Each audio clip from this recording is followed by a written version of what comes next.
طفل او طفله بنوته اموره كده اتولدوا، بس للاسف كان عندهم كتله حمراء كده على على الجلد، بارزه جامد من الجلد. غالبا شفت الشكل ده، ممكن شفته في الحقيقه او شفته في فيلم او شفته وانت ماشي في الشارع ولا حاجه عند اي طفل. احيانا الواحد بيسال نفسه يا ترى التجمع الدموي ده يعني خطير، طب لازم يتعالج ولا هتروح لوحدها ولا ايه؟ هجاوبك انا على كل حاجه ان شاء الله، مش هخلي في نفسك اي حاجه بالنسبه للموضوع. دي اسمها وحمه دمويه او هيمانجيوما.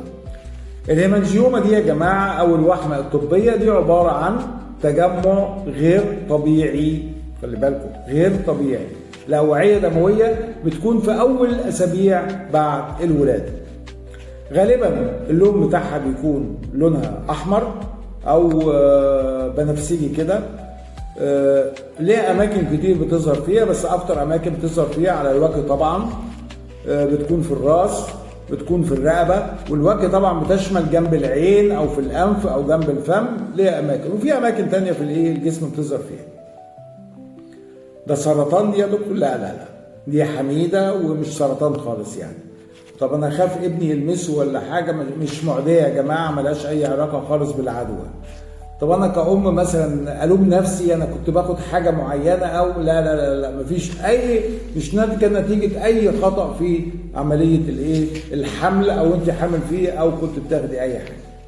بعكس ما الناس بتقول يعني، تقعد تقول لك ده كانت بتتوحم على فراوله، على بطيخ، على اي حاجه يعني. لا، ملهاش اي علاقه خالص يعني. طيب هي خطيره يا دكتور محمد؟ لا، هي معظم الحالات يا جماعه مش خطيره خالص، بالعكس. حوالي 80-85% من الحالات دي بتصغر بمرور الوقت، يعني كل ما الطفل او الطفله تكبر بتصغر في الحجم بتاعها. المفروض ان هي بتختفي تماما قبل سن 10 سنين، بس لازم نتابعها. ليه؟ عشان احيانا بتكبر بسرعه او تبقى في مكان حساس، حوالين العين، حوالين الفم، حوالين الانف. طبعا بيأثر. لو هي مثلا على العين هتأثر على الرؤية، لو هي الفم مش هيعرف ياكل، لو هي على الانف مش هيعرف يتنفس. طيب امتى اروح للدكتور؟ امتى اقلق واروح للدكتور؟ شفت اللي انا قلته الاول، امتى اقلق؟ لو انا اهل قلقانين هروح للدكتور على طول من اول مره.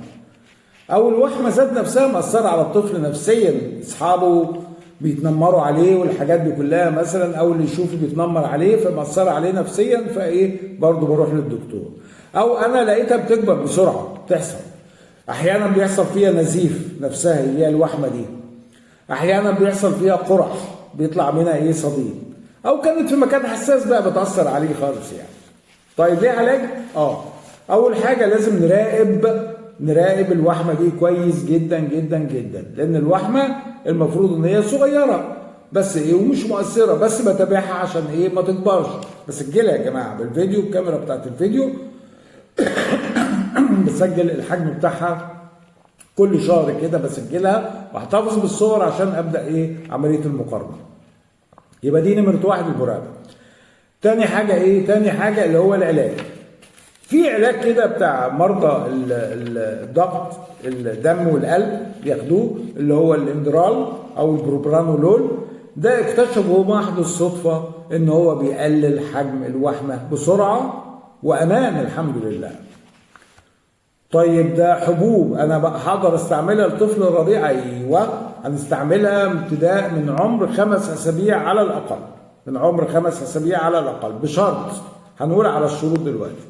القلب الطفل لازم يكون سليم، والصدر بتاعه يكون سليم، مفيش قلبه سليم، مفيش كهرباء، النبض بتاعه طبيعي، مفيش اضطرابات في الكهرباء بتاعه القلب، والنبض بتاعه كويس مش بطيء ولا حاجه، والصدر ما عندوش حساسيه في الصدر، ولا عنده ازمه ربويه، ولا عنده حساسيه في الصدر بتاعه.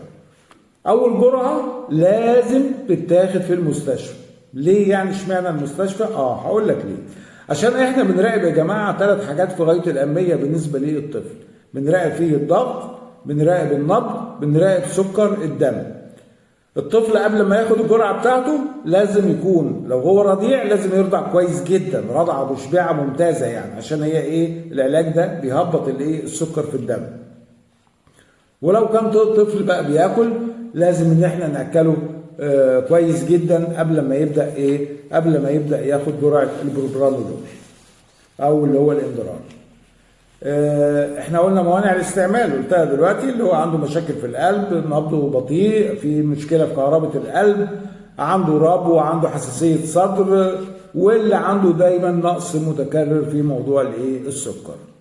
الجرعه بتاعتها كام يا ترى؟ الجرعه بتاعتها بتتاخد يا جماعه 1 مللي لكل كيلو من وزن الطفل، بنقسمها على مرتين في اليوم.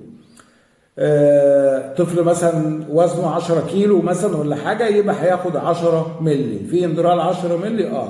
باخد اللي هي النص حبايه اللي هو اندرال 10 مللي، باخد نص حبايه وبطحنها كويس وبحطها في شويه ميه، والطفل بيشربها مره الصبح ومره بالليل. واحيانا ممكن نزود الجرعه، ممكن توصل ل 2 مللي و3 مللي لكل كيلو. طيب يا دكتور انا ابني عنده مشاكل في القلب او عنده مشاكل في صدره او سكره دايما يعني بينزل، في الحاله دي هنعمل ايه؟ مش نافع معاه اللي هو العلاج الدوائي ده، هنعمل ايه؟ هنستعمل الليزر. الليزر طبعا بيفيد في الحاجات دي كلها. كورتيزون يعني انا مش ما بحبوش قوي، يعني نتائجه ما بتكونش يعني على ما يرام يعني. اخر حاجه بقى بنلجأ ليها اللي هو الجراحه. الجراحه دي طبعا لو سببت تشوه شديد او كل العلاجات اللي احنا قلناها دلوقتي ما نفعش معاها خالص، نضطر نلجأ للجراحه. كان معكم دكتور محمد اليماني، قناه طبيب الاسره. السلام عليكم ورحمه الله وبركاته.